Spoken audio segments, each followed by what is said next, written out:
My name is Andriy Shevchenko. I am a member of parliament in Ukraine, and in my previous life, before I went into politics, I had been a TV journalist, and we had launched the first independent 24/7 news channel in Ukraine. You could see the alumni of the program in very different places of Maidan.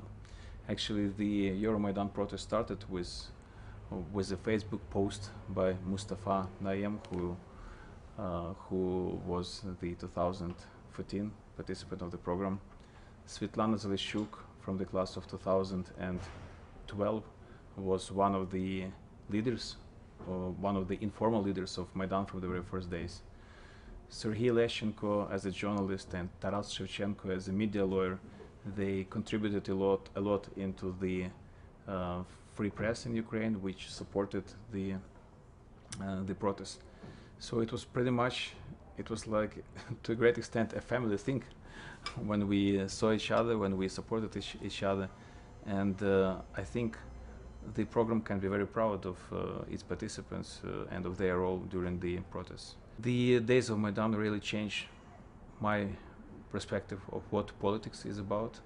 Now I know that to be a politician is not just to sponsor wonderful laws or make inspiring speeches, but it also means always be prepared to be in the very first row where the most dangerous things happen.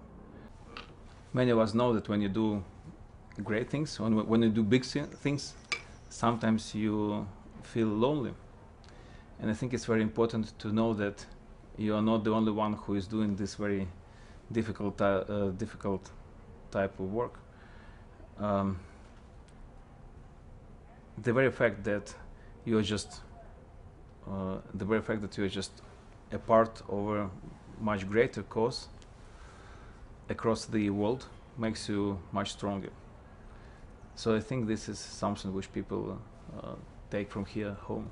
When I was sitting in classes during the fellowship, I couldn't even realize that I would be able to use those very valuable pieces of knowledge, of experiences that I learned here.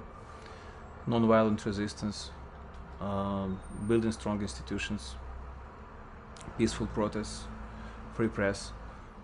All of that, we understand that it's important, but when you learn very practical things, when you learn very practical tools, it's something which is very valuable. I think most of the people who come to this fellowship, they feel themselves as agents of change, and they feel themselves as a part of some very noble and very respectful cause. And I'm really thankful to the program because it gave me this kind of inspiration and this kind of understanding. Every time when I just hear Stanford, I start smiling, because it was the place where I was happy, where I felt that I was doing something very meaningful.